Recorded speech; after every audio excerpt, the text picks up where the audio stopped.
Aujourd'hui, on commence une nouvelle série de vidéos sur Pokémon et qui dit Pokémon dit principalement jeux vidéo. C'est vrai que ces derniers temps, on a beaucoup parlé des Pokémon dans l'animé. Là, il est temps de revenir aux bases, à la source principale, les jeux Pokémon. Cette série, elle aura pour but simplement de faire la liste, exhaustive ou non, de tous les jeux Pokémon de chaque génération. Aujourd'hui, on commence avec la première génération. La prochaine vidéo, ce sera la 2, 3, 4, 5, etc. Alors, sur cette première génération, il y a beaucoup d'entre vous qui connaissent déjà la plupart des jeux. Il y en a certains qu'on n'a jamais eu en Europe et peut-être que vous pourriez avoir certaines petites surprises. Donc écoutez, restez jusqu'au bout et puis écoutez, c'est parti, on commence. Pokémon Stadium. On commence tout de suite avec un des spin-offs les plus connus de tout le game Pokémon, Pokémon Stadium, effectivement. Ce jeu est un jeu de combat, vous vous retrouvez dans un stade, d'où le nom du jeu, et le but est d'enchaîner les combats pour devenir le meilleur dresseur, bien sûr. Comme dans la série principale, vous choisissez au tour à tour vos attaques en prenant soin de faire attention au type et niveau des Pokémon adverses, mais la particularité et ce qui a fait le succès de ce jeu, c'est qu'on passait des graphismes pixels de la Game Boy à un jeu avec des modèles 3D. C'était donc une sorte de révolution et surtout une hype de malade pour les joueurs Pokémon parce qu'on passe de ça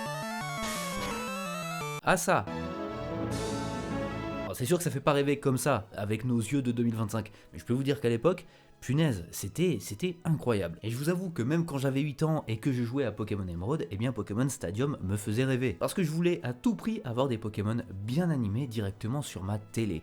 Les petits écrans, ça allait 2 secondes. Ce jeu propose plusieurs modes. Le stade, qui permet de gagner des coupes avec chacune des règles particulières comme la petite coupe qui n'autorise que les Pokémon de base, la Pika Coupe qui n'autorise que les Pokémon entre les niveaux 15 et 20, et quelques autres, mais également le château qui se rapporte plus au jeu principal et qui consiste à enchaîner les dresseurs jusqu'à arriver à différents champions d'arène et enfin la ligue, et bien sûr le conseil 4. Il y a également des mini-jeux, de la location de Pokémon, un VS Mewtwo où seuls les Pokémon niveau 100 peuvent prétendre le combattre, et enfin une petite galerie pour pouvoir observer tous les trophées gagnés. Donc oui, en somme, on a un jeu quand même vachement complet pour l'époque, et ça a dû faire vraiment plaisir à beaucoup de monde. Pokémon Pinball.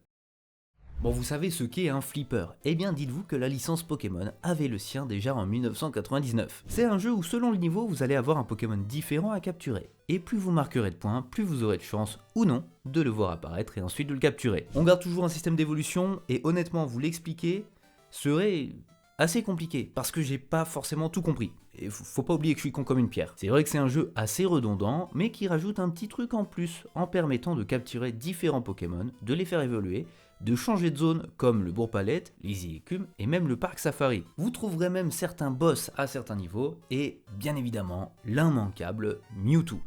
Vraiment à l'époque c'était le Pokémon pour faire vendre n'importe quel jeu vu toutes les rumeurs qui circulaient autour de lui. Et si vous voulez le tester, c'est un jeu très facilement obtenable sur émulateur, mais chut, c'est pas moi qui vous l'ai dit. Pokémon Snap.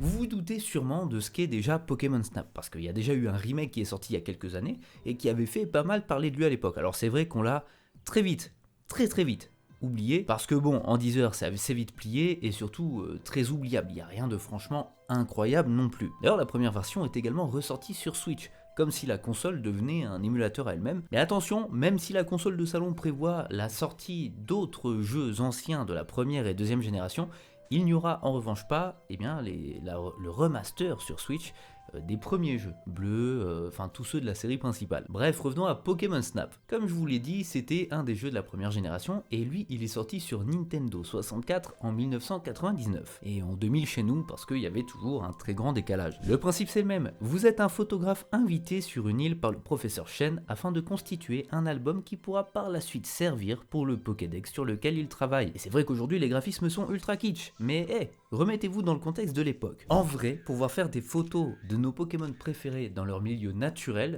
ça n'a pas de prix, et ça devait être une dinguerie à découvrir. En plus on y récupère les modèles 3D du même style que ceux utilisés pour Pokémon Stadium, et on les rend encore plus vivants en les mettant en scène à travers des interactions, comme on aurait finalement les animaux qu'on croise dans la nature. Même si malheureusement, sur les 151 Pokémon de la première génération de Pokémon rouge, vert et bleu, eh bien, sur ce jeu-là, sur Pokémon Snap, vous n'en aviez que 63. Ce qui est quand même assez peu. Alors dites-moi dans les commentaires quel Pokémon de la première génération vous aimiez le plus et je vous dirai s'il était dans ce jeu. Pokémon Trading Card Game. Alors Pokémon Trading Card Game, c'est une sorte de revisite de Pokémon rouge et bleu, mais version carte à collectionner, comme actuellement on le fait avec Pokémon TCGP. Le problème de ce jeu, c'est qu'il a une difficulté absolument monstrueuse. Il faut savoir qu'actuellement je suis en train de faire un défi sur Twitch où j'essaie d'enchaîner tous les jeux de la première génération. Donc on a déjà fait Pokémon bleu et là on est sur Pokémon Trading Card Game et ça fait 3 mois qu'on est bloqué dessus et qu'on n'arrive pas à vaincre certains dresseurs parce que le jeu est trop dur. La RNG, elle se fout littéralement de la gueule du monde et c'est un enfer. Bref, à chaque combat, vous gagnez non pas des points d'expérience, mais des cartes afin de constituer le meilleur deck pour aller vaincre tous les maîtres d'arène 1 à 1 avant d'aller défier la ligue et devenir le meilleur joueur de cartes. Et c'est con, mais le concept est quand même grave cool, c'est super ludique, c'est hyper intéressant.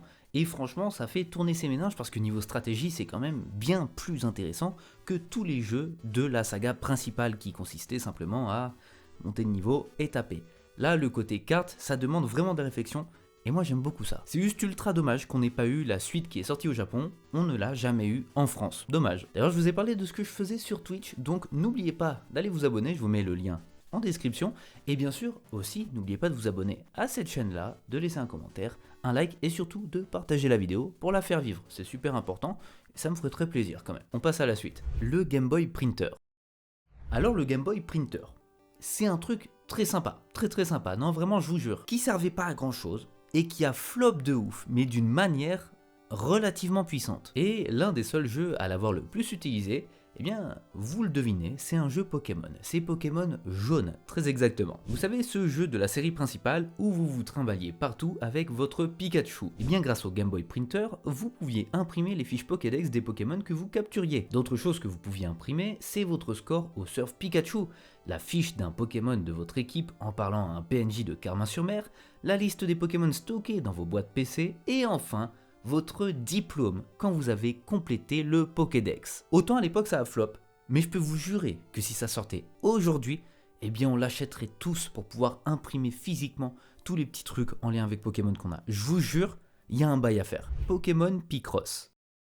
Pokémon Picross, c'est un délire. Je le dis, désolé, voilà d'avance. C'est un délire. Enfin, pas la version Game Boy. Bref, il y a toute une histoire autour de ça. Toujours à l'époque du Game Boy Printer, devait sortir un jeu Pokémon nommé Pokémon Picross. Le but était de remplir des cases en réussissant une énigme qui ressemble au Sudoku et au démineur. Bon, je l'explique grave mal, mais ça aurait dû ressembler à ça. Ce jeu avait été développé pour sortir en 1999, mais n'est finalement jamais sorti sur cette console qu'est la Game Boy, parce qu'en vrai, ça devait être une galère. Par contre, il est bien sorti sur la 3DS quelques années plus tard, et est dispo gratuitement sur le Nintendo eShop. Enfin, était, vu que ça n'existe plus sur DS. Mais si vous tenez absolument à jouer à la version 99, il faut savoir qu'une ROM est sortie en ligne et elle se base sur les prototypes qui avaient été rendus publics à l'époque. Et donc avec un petit émulateur de type MGBA, vous pourriez gratuitement pouvoir tester ça. Et on passe au dernier jeu, Hey You Pikachu.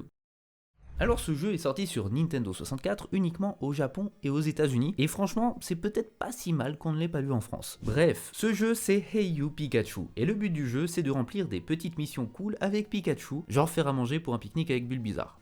Bon, mais la particularité de ce jeu, c'est qu'il est fourni avec un micro. Oui, vous contrôliez Pikachu uniquement à la voix. Et les micros de 1999, genre vraiment un tout petit bout de plastique tout nul, je peux vous dire que niveau captation et qualité, c'était pas ça. Mais par contre, ce qu'on peut remarquer et ce que j'adore avec cette première génération de jeux, c'était l'envie grandissante d'exploiter absolument chaque console qui était disponible, en sortant des jeux de toutes les manières possibles, entre Pokémon Snap, Pokémon Pixel, Pokémon Picross, qui permettait aussi d'imprimer avec le printer les dessins que vous pouviez faire pour les faire en temps réel. Non, vraiment c'était assez incroyable et c'est quelque chose qu'on a quand même relativement perdu. Mais je pense qu'effectivement niveau rentabilité ça devait être quand même vachement bof, on va pas se mentir. Si vous avez découvert un jeu grâce à cette vidéo, n'oubliez pas de le dire en commentaire, ça me ferait très plaisir, je viendrai liker. Et bien sûr vous pouvez liker la vidéo, la commenter, la partager surtout pour faire vivre la chaîne et la vidéo. Et aussi surtout, pour me faire encore plus plaisir, vous abonner. En attendant, moi d'ici la prochaine vidéo, que ce soit Pokémon ou une histoire d'horreur, eh bien je vous dis salut.